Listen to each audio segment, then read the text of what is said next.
everyone. For today's video, I want to discuss what are the things to do before, during, and after your interview. It's no surprise that a strong interview is a determining factor in securing a new position.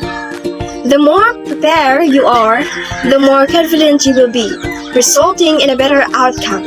To ensure you put your best foot forward, we have outlined some common interview facts pass to avoid when facing the pressure of a job interview. So, what are the top 5 things you should always do before or during an interview?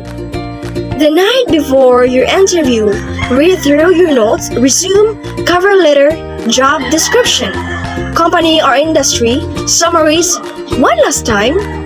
Know the route you will take to the location and how much travel time you will need it. Build an additional time to ensure you are not late. Make sure to press professionally, examine your clothing for stains and wrinkles.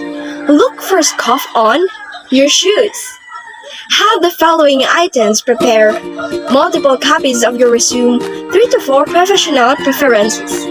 Separate from your resume, notepad, pens, a folded for your resume.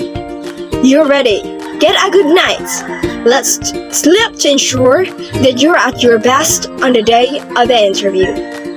During the interview. The first one, do your homework. Preparation is the first essential step in the interview process, so don't let yourself down before it's even taken place. Researching the company you are meeting with will show your interest in the business and give you an upper hand. Look at their website and what's happening in the news to widen your research and see what the media is saying about the company. Don't limit your research to this alone. Make sure you research the background of your interviewers, including their career history and specific achievements. Second, make a good first impression. If you're going to a face-to-face interview, plan your trip here.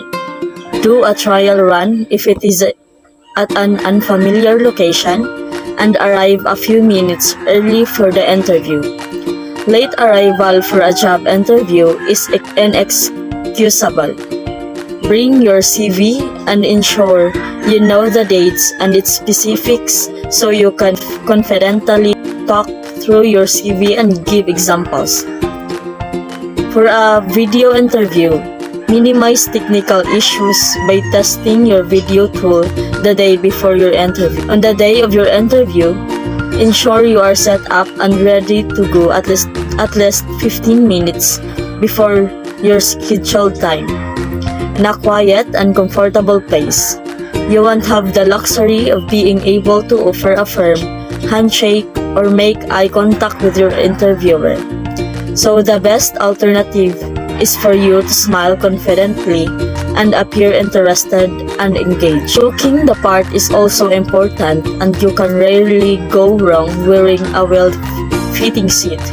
The amount of care you take in your presentation is a sign of your interest in the role and your seriousness in making a good impression. The third is listen and respond accordingly. Too often, the feedback from clients is that the candidate does not answer the question in a clear and direct manner. Don't run circles around the questions. Listen and answer accordingly while using examples from your experience to back it up. The fourth is prepare smart, open-ended questions to ask the interviewer. Remember that an interview is a two-way street. Asking questions will help illustrate your interest and motivation to succeed in the role and company, as well as get you noticed and separate you from other candidates. It will also determine if this really is the opportunity or business you want to join. Communicating your experience and success clearly will highlight any of your strengths that are relevant to the role. After the interview, Send a thank you note within 24 hours of the interview. Check out a sample thank you note for inspiration. If you did not hear from the employer after the hiring timeline, they initially indicated follow up professionally and only once. Call or email the interviewer or human resources representative and inquire about the position and the new hiring timeline. Evaluate your performance. Did any questions stump up? Now is the time to improve your answers for the next interview. After a first round interview, you may be called back for additional rounds of interviews depending on the employer's process. For those participating in on-campus interviews, keep in mind that second round interviews are typically not held at CCE but at company offices. Check out our resource on what to expect at a second round interview to help you prepare. If a job offer is provided on the spot, which is uncommon, it is appropriate to thank the employer and to tell them that you need more time to consider the opportunity. At that point, ask the company's timeline and deadline for your answer.